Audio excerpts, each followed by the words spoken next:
Identities discuss करी थी।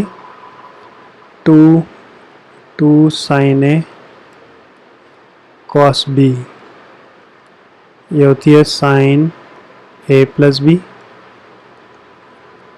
Plus sine A minus B. और ऐसे ही अगर ऐसे है टू कॉस ए पहले है, कॉस ए साइन बी है, तो आइडेंटिटी ये सेम होती है साइन ए प्लस बी, बस बीच में माइनस आ जाता है साइन ए माइनस बी। ठीक है। और इसके अलावा अगर ऐसे है two cos A cos B है, तो ये हो जाती है कॉस ए प्लस बी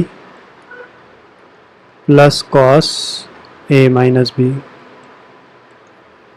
और चौथा two sine A sine B है, अगर साइन ए साइन बी, तो ये हो जाता है cos A minus B minus cos A plus B. तो इस पर बेस्ड कुछ क्वेश्चन हम ले लेते हैं। क्वेश्चन है prove that cos 20 cos 40 cos 60 cos 80 equals to 1/16। तो हमने क्या किया, पहले LHS लिया और LHS में cos 20 cos 40 और cos 60 का वैल्यू डाल लिया 1/2, और ये हो गया cos 80। ठीक है। फिर 1/2 आगे लिख करके इसको एक ब्रैकेट में ले लिया, पहले 20 और 40 को, cos 80 हम अलग कर देते हैं। तो 2 डिवाइड किया तो यहाँ 1/4 हो जाएगा, और यहाँ 2 मल्टीप्लाई कर लो तो 2 cos 20 cos 40 हो जाएगा, और ये cos 80 एज इट इज़। तो इसमें 2 cos a cos b की आप आइडेंटिटी लगा लो। तो 2 cos a cos b की आइडेंटिटी होती है cos a प्लस बी, तो a प्लस बी करेंगे तो 60 हो गया, plus cos a minus B, तो a माइनस बी करेंगे तो -20 आएगा। और हम जानते हैं कि cos माइनस थीटा जो है ये हमेशा ही cos थीटा होता है, तो इसलिए हम cos 20 ही लिखेंगे इसको, cos 80 बाहर। अब cos 80 को आप अंदर मल्टीप्लाई कर लो तो ये ऐसे हो जाएगा cos 80 cos 60 फिर cos 80 and cos 20।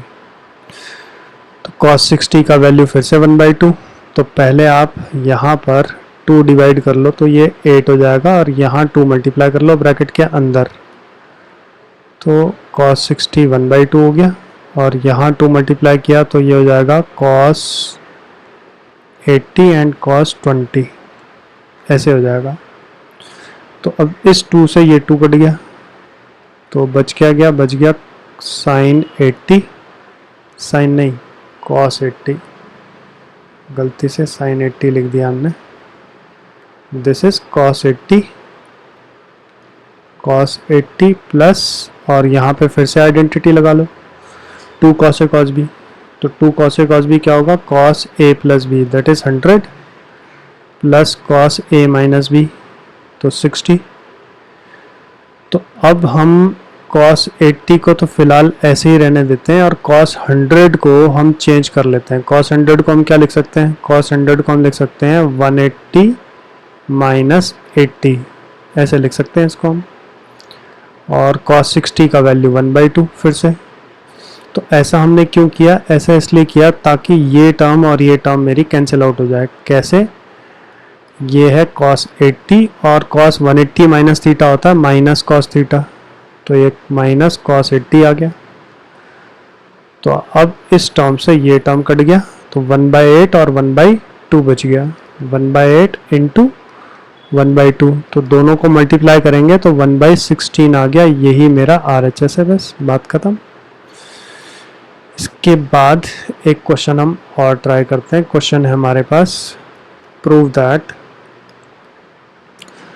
sin 20 sin 40 sin 60 and sin 80, this is equal to 3/16। तो फिर से हम LHS लेते हैं। पहले LHS में जिसका वैल्यू हमें मालूम है उसका वैल्यू डाल लेते हैं। पहला स्टेप, इसका वैल्यू हो गया √3/2, ये तो हो गया हमारा पहला स्टेप, ठीक है। फिर दूसरा स्टेप लगाने के लिए सबसे आगे हमने √3/2 लिखा, फिर 1/2 हमने मल्टीप्लाई किया, मतलब 2 एक तरह से हमने डिवाइड किया, 2 मल्टीप्लाई कर लो, तो बच गया sin 20 और sin 40। इनको एक साथ लिख लेते हैं, बाहर sin 80 ऐसे आ गया।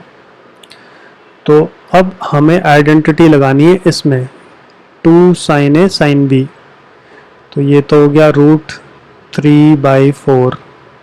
तो 2 sin A sin B होता है cos A माइनस B, तो A माइनस B का मतलब 20 और 40 को माइनस करेंगे तो 20 आएगा, cos माइनस थीटा, फिर से cos थीटा लिखा जाएगा, और minus cos A plus B, तो इन दोनों को प्लस करेंगे तो cos 60 हो जाएगा ऐसे, और ये sin 80 बाहर रहेगा। अब sin 80 को ब्रैकेट के अंदर मल्टीप्लाई कर लो, ये तो सेम रहेगा, तो ब्रैकेट के अंदर मल्टीप्लाई करेंगे तो ऐसे हो जाएगा sin 80 cos 20, और यहाँ पे sin 80 और cos 60 ऐसे हो जाएगा।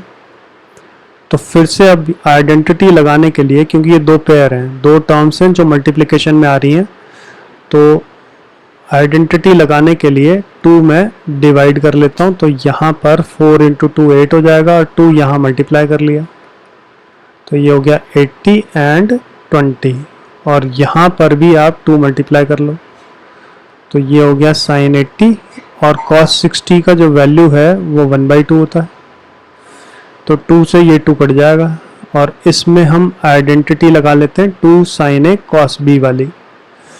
तो 2 sin A cos B वाली आइडेंटिटी रेफ़र करो ज़रा, और लगाएंगे तो क्या होगा, sin A plus B, sin A plus B यानी 100 हो गया, and plus sin A minus B करेंगे तो sin 60 हो गया ऐसे, और ये sin 80 एज इट इज़। अब देखो इन 3 टर्म्स में से ये वाली टर्म ऐसी है जिसका मुझे वैल्यू मालूम है, और ये टर्म और ये टर्म हम कोशिश करेंगे कैंसिल आउट हो जाए। तो कैंसिल आउट होने के लिए 100 को लिखो 180 माइनस क्या लिख सकते हैं, इसको लिख सकते हैं 180 माइनस 80 लिख सकते हैं बस, और sin 60 का वैल्यू डल गया √3/2। तो अब इससे क्या होगा, ये हमें मालूम है sin 180 minus theta sin theta होता है, तो sin थीटा का मतलब क्या है, sin थीटा का मतलब sin 80 है थीटा यहाँ पर, और ये √3/2 एज इट इज़ है, और ये भी sin 80। तो अब देख लो sin 80 और माइनस sin 80 कैंसिल आउट हो गया, तो बचा क्या, एक तो बचा था बाहर √3/8 और एक टर्म बचा था √3/2, तो बस मल्टीप्लाई करेंगे तो 3/16, यही मेरा RHS आ जाएगा सिंपल। तो बहुत सिंपल है, आपको बार बार एक ही फॉर्मूला लगाना है, बस इस चीज़ को आपने फॉलो करना है। पहले हमने जो वैल्यू मालूम थी उसकी वैल्यू डाल ली, फिर पेयरिंग किया, पहला 2 पेयर लिया, उसमें 2 हमने यहाँ मल्टीप्लाई किया, 2 यहाँ मल्टीप्लाई हो गया, तो 2 sin A sin B की आइडेंटिटी लग गई, cos A माइनस B, ये आ गया cos A minus B minus cos A plus B। फिर sin 80 को ब्रैकेट के अंदर मल्टीप्लाई कर लिया, मतलब पहले तो सिंपल फार्मूला लगा, फिर sin 80 को आप अंदर ले लो, तो फिर से 2 टर्म मिल गई यहाँ पर भी और यहाँ पर भी। तो इसमें से cos 60 का वैल्यू हमें मालूम था, वो डाल लिया, और यहाँ पर क्योंकि ये 2 टर्म है तो फॉर्मूला लगाने के लिए फिर से 2 डिवाइड किया, तो 4 × 2 ये तो 8 हो जाएगा, यहाँ पर 2 आएगा, यहाँ भी 2 आ जाएगा। तो इसमें फिर से आइडेंटिटी लगा ली 2 sin A cos B, मतलब जो 4 आइडेंटिटी लिखाई हैं उनमें से एक ना एक आइडेंटिटी अप्लाई हो जाएगी। तो आइडेंटिटी लगाने के बाद 3 टर्म्स मेरे पास ये बच गई। तो इन 3 टर्म्स में से एक टर्म हमेशा ऐसी आएगी जिसकी फिक्स्ड वैल्यू आपको मालूम है, और बाकी दो टर्म्स ऐसे आएंगी जो कैंसिल आउट हो जाएंगी। बस आपका आंसर आ गया। एक क्वेश्चन और लेते हैं। क्वेश्चन है प्रूव दैट tan 20, tan 40 और tan 80 इक्वल्स टू tan 60। ये क्वेश्चन है। तो सबसे पहले हमने जो आइडेंटिटी बताई साइन और कॉस की बताई है, tan की कोई आइडेंटिटी नहीं है, तो इसको पहले आप ओपन कर लो, साइन ओवर कॉस ऐसे ओपन कर लो इसको। ऐसे ही इसको ओपन कर लो, साइन ओवर कॉस, और इसको भी ओपन कर लेते हैं, साइन 80 ओवर कॉस 80। अब ऊपर हम आइडेंटिटी लगा सकते हैं और नीचे भी हमारी आइडेंटिटी लग जाएगी। तो उसके लिए पहले हम 2 मल्टीप्लाई कर लिया हमने, 20 और 40, इसको हम एक ब्रैकेट में ले लेते हैं। इन दोनों में हम आइडेंटिटी लगा रहे हैं और साइन 80 को बाहर, क्योंकि 2 ऊपर मल्टीप्लाई हुआ तो बैलेंस करने के लिए 2 नीचे भी हम मल्टीप्लाई कर लेते हैं। सिंपल, ऐसे हो गया। और cos 80 बाहर। तो अब इसमें हम आइडेंटिटी लगा रहे हैं 2 sin a sin b। तो 2 sin a sin b क्या हो जाएगा, sin a प्लस बी। तो sin a प्लस बी हो गया, नहीं, 2 sin a sin b is cos a minus B. तो हो जाएगा cos a माइनस बी का मतलब हो गया cos 20 and minus cos a plus B यानी cos 60, और बाहर sin 80 एज इट इज। ठीक है। और नीचे 2 cos a cos b का मतलब हो गया cos a प्लस बी यानी 60 and cos a minus B यानी 20, और cos 80 बाहर। ठीक है। इसके बाद sin 80 को आप अंदर मल्टीप्लाई करो, तो sin 80 अंदर जाएगा तो ऐसे हो जाएगा sin 80 cos 20, फिर sin 80 cos 60 डिवाइडेड बाई, ऐसे नीचे cos 80 अंदर जाएगा तो cos 80 cos 60 plus cos 80 and cos 20, ऐसे बन गया। तो फिर से क्योंकि ये 2 टर्म है और ये भी 2 टर्म है, तो हम पहले 2 मल्टीप्लाई कर लेते हैं ऊपर। तो 2 sin 80 cos 20, और यहाँ पर भी ये हो गया 2 sin 80 एंड cos 60 का तो वैल्यू मालूम है 1/2, और सेम नीचे 2 डिवाइड हो जाएगा, ऊपर अगर मल्टीप्लाई हुआ तो नीचे भी डिवाइड होगा, और cos 60 का वैल्यू हो गया 1/2 प्लस 2 cos 80 एंड cos 20। तो यहाँ तक तो हमारा आ गया है। अब इसमें हमारी आइडेंटिटी लग जाएगी फिर से, और एक आइडेंटिटी इसमें लग जाएगी। तो आइडेंटिटी लगाएंगे तो ऊपर हो गया sin a प्लस बी यानी 100 plus sin a minus B यानी sin 60 आ गया ऊपर, और यहाँ पर 2 से 2 कट गया तो बच गया sin 80 बच गया। ऐसे ही नीचे आइडेंटिटी लगाएंगे, पहले 2 से 2 कट गया तो ये तो cos 80 बच गया, और यहाँ पर बचेगा cos a प्लस बी यानी cos 100 plus cos a minus B यानी cos 60। तो फिर से देखो, इसकी और इसकी वैल्यू तो मुझे मालूम है वैसे भी, तो इसका मतलब ये टर्म और ये टर्म हमारी कट जानी चाहिए। And same with this case, तो दोनों में ही जहाँ 100 है 100 की जगह 180 माइनस 80 लिख लो। तो इसको लिखो, ऊपर लिखा पहले 180 माइनस 80, साइन 60 को साइन 60 रहने देते हैं, और ये साइन 80, और ऐसे नीचे लिखते हैं, ये तो सेम रहेगा पहले, और इसको लिख लिया cos 180 माइनस 80, और cos 60 फिर से सेम। तो इससे क्या होगा, ये हो गया साइन 180 माइनस थीटा, तो इसको हम साइन थीटा ही पढ़ेंगे यानी साइन 80, और साइन 60 एज इट इज, और माइनस साइन 80, तो डिवाइडेड बाय नीचे क्या होगा cos 80 और ये हो जाएगा माइनस कॉस 80 प्लस कॉस 60। तो आप देखो साइन 80 से साइन 80 कट गया और कॉस 80 से कॉस 80 कट गया, तो बच क्या गया, ऊपर बचा साइन 60 और नीचे क्या बचा, कॉस 60। तो यही मुझे लेके आना था, विच इज़ tan 60। यही मेरा RHS है बस। तो सिंपल अगर आप ऑब्जर्व करें तो इसमें भी हमने सेम वही स्टेप लगाए हैं। पहले 2 sin A sin B, नीचे 2 cos A cos B, फिर बाहर वाली टर्म को अंदर ले करके फिर से पेयर बन रहा था तो 2 मल्टीप्लाई 2 डिवाइड करके आइडेंटिटी लग गई। फिर जो टर्म्स कट सकती हैं 180 माइनस लगाने से वो टर्म कट जाएंगी, जैसे साइन 80 कट गया, नीचे cos 80 कट गया, जो बच गया वो आपका आंसर है। तो एक क्वेश्चन हम और डिस्कस करते हैं।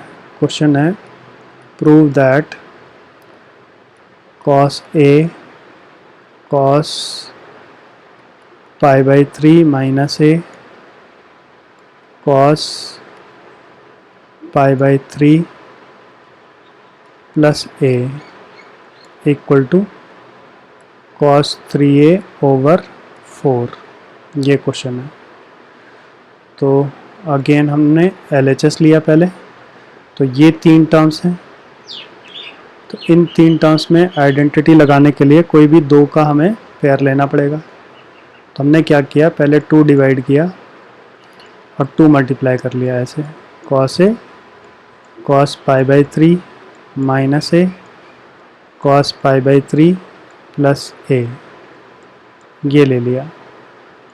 तो थोड़ा सा इजी हो जाएगा अगर इन दोनों को मैं एक साथ लेकर के हम आइडेंटिटी लगाएंगे। ऐसा नहीं है कि इसको और इसको लेंगे तो आंसर नहीं आएगा, आंसर तब भी आ जाएगा बट थोड़ा सा इजी हो जाएगा। तो हमने क्या किया, 2 cos pi by 3 minus A और cos pi by 3 plus A, इसमें हम आइडेंटिटी लगा लेते हैं और cos A को हमने बाहर लिख लिया। तो इसमें आइडेंटिटी लगाने से क्या बनेगा, ये हो जाएगा cos A प्लस B। तो A प्लस B जब इन दोनों को हम, अच्छा cos 2 cos A cos, हाँ पहले cos A प्लस B आएगा, तो जब प्लस करेंगे तो ये 2 पाई बाई 3 हो जाएगा, ठीक है ना। क्यों, देखो ऐसे ऐसे इसको और इसको हमने प्लस किया तो A से कट गया, तो क्या बच गया, 2 पाई बाई 3 बच गया।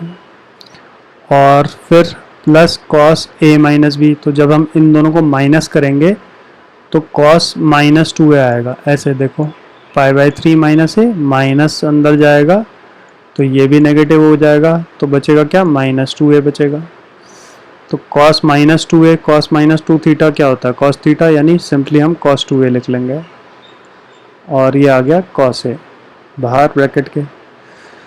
तो अब हमने क्या किया, एक तो cos A को अंदर मल्टीप्लाई कर लिया, cos A cos 2 pi by 3 हो गया, और यहाँ पर ये हो गया cos 2A and cos A, ऐसे रह गया। तो फिर से 2 डिवाइड कर लेते हैं, तो ये 4 हो जाएगा। यहाँ पर 2 cos A और cos 2 पाई बाई 3 का मतलब क्या है, 2 पाई बाई 3 मीन 60, तो 120 डिग्री, और 120 होता है सेकंड क्वाड्रेंट में। तो अब आप इसकी मुझे वैल्यू बतानी है, cos 120, तो इसका मतलब क्योंकि सेकंड क्वाड्रेंट है तो नेगेटिव आएगा, तो इस 2 का रोल छोड़ दें अगर, तो cos 60 का वैल्यू डालो, cos 60 का वैल्यू होता है 1/2, तो आंसर विल बी -1/2 बस। तो फिर से बता रहा हूँ, ये क्या है, cos 2 pi by 3, 2 pi by 3 का मतलब है 2 इंटू 60, तो क्योंकि 2 इंटू 60 120 है जो कि सेकंड क्वाड्रेंट में फॉल करता है, तो सेकंड क्वाड्रेंट में फॉल होने की वजह से cos का वैल्यू नेगेटिव आएगा। तो अब आप वैल्यू क्या लिखेंगे, माइनस cos 60, इस 2 को आप छोड़ दो, और cos 60 क्या है, -1/2, तो यहाँ पर लिख लिया -1/2, ठीक है। या फिर अल्टरनेटली आप ऐसे समझो, 2 पाई बाई 3 है तो इसको हम ऐसे भी लिख सकते हैं, cos pi minus pi by 3, ऐसे लिख लो। तो cos 180 माइनस थीटा, तो cos 180 माइनस थीटा को आप क्या लिखोगे, माइनस cos थीटा लिखोगे, बस ये आ जाएगा। फिर यहाँ पर 2 मल्टीप्लाई हो गया cos 2a cos a, ऐसे हो गया। तो ये हो गया 1/4 एंड 2 से 2 कट जाएगा, माइनस cos a आएगा। और यहाँ पर 2 cos a cos b की आइडेंटिटी लग जाएगी, तो cos a प्लस b, तो a प्लस b का मतलब 3a plus cos a minus b का मतलब cos a। तो अब आप देखो ये और ये दो टर्म तो बहुत इजीली दिख रही हैं, कट रहा है। तो बच क्या गया 1/4 cos 3a, यही मेरे पास RHS था। तो इस क्वेश्चन में फिर से अगर हमने किया क्या उसको डिस्कस करें, तो इन दोनों में हमने पहले आइडेंटिटी लगा ली एक, और फिर cos 2π/3 की हमने वैल्यू डाली विच इज़ -1/2। तो ये आपको रिजॉल्व करना आ जाना चाहिए अब तक कि cos 2π/3 का वैल्यू कैसे निकलता है। ठीक है, तो दो तरीके बताए, एक तो मल्टीप्लाई करके वैल्यू देख लो कौन सा क्वाड्रेंट है, और इस 2 का रोल छोड़ दो, सिर्फ cos 60 की वैल्यू डालो। दूसरा cos 180 माइनस थीटा लिखेंगे तो भी हमें मालूम है कि माइनस cos थीटा होता है। बस इसके बाद आ जाओ एक लास्ट क्वेश्चन और डिस्कस करते हैं। क्वेश्चन है prove that 4 sin x sin π/3 plus x और sin 2π/3 plus x equals to sin 3x। तो लगभग ऊपर के जैसा ही क्वेश्चन है। तो क्या किया, पहले 2 sin x को अलग कर दिया और एक 2 को यहाँ पर ले लिया लास्ट की दो टर्म्स के साथ, π/3 plus x π/3 plus x into sine 2π/3 plus x। तो इन दोनों के साथ ले लिया। तो इसमें लास्ट की दो टर्म्स में आइडेंटिटी लगा लो। तो आइडेंटिटी लग जाएगी sine 2 sin a sin b की which is cos a minus b।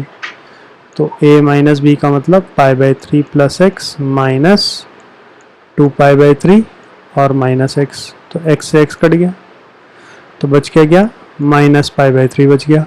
तो cos माइनस π/3 का मतलब सिंपली π/3 और minus cos a plus b, तो यानी a प्लस b का मतलब π/3 plus x plus 2π/3 plus x। तो ये और ये ऐड करेंगे तो क्या बनेगा, ये बन जाएगा पाई आ जाएगा सिंपली 3π/3 यानी पाई प्लस 2x आ जाएगा। तो साथ में आ गया cos पाई प्लस 2x, ऐसे आ गया। तो फिर 2 sin x को अंदर मल्टीप्लाई करो, ऐसे हो गया 2 sin x और ये हो जाएगा cos π/3 माइनस 2 sin x और sin pi plus 2x cos pi plus 2x, इसका वैल्यू क्या आएगा। तो पाई प्लस 2x का मतलब हो गया थर्ड क्वाड्रेंट। थर्ड क्वाड्रेंट होता है पाई प्लस थीटा। तो थर्ड क्वाड्रेंट में cos नेगेटिव होता है तो इसका वैल्यू आएगा माइनस cos 2x।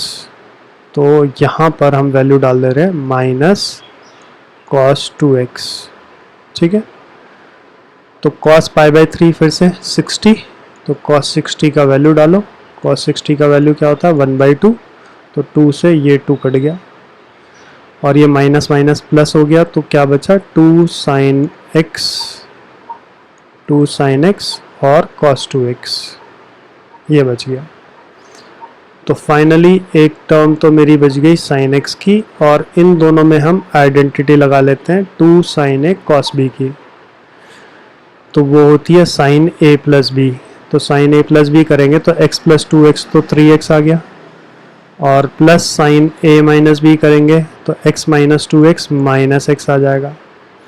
और हम ये जानते हैं कि साइन में जब एंगल में नेगेटिव होता है तो माइनस बाहर आ जाता है। तो बस इसके बाहर लेते ही हमारा आंसर आ जाएगा। ये ऐसे हो गया और ये sin x हो गया। तो ये दो टर्म्स हमारी कट गई, बच क्या गया sin 3x बच गया। यही मेरा RHS था। तो एक बार ब्रीफली और डिस्कस करते हैं। हमने क्या किया था, पहले लास्ट की दो टर्म्स में हमने आइडेंटिटी लगा ली। तो आइडेंटिटी लगा के ये हमें मिल गया तो इसमें बस यही एक पॉइंट एक्स्ट्रा है कि साइन 180 प्लस थीटा का वैल्यू क्या होता है, तो ये वैल्यू आपको निकालनी आ जानी चाहिए। तो ये साइन 180 प्लस थीटा होता है और कॉस 180 प्लस थीटा होता है माइनस कॉस थीटा, तो ये माइनस कॉस 2x हो गया। तो जब ये माइनस होगा तो बीच का साइन प्लस होके फिर सिंपल नॉर्मल वही आइडेंटिटी, उन चार में से एक आइडेंटिटी है उसको लगा लो और आपका आंसर आ जाएगा, बस दैट्स इट।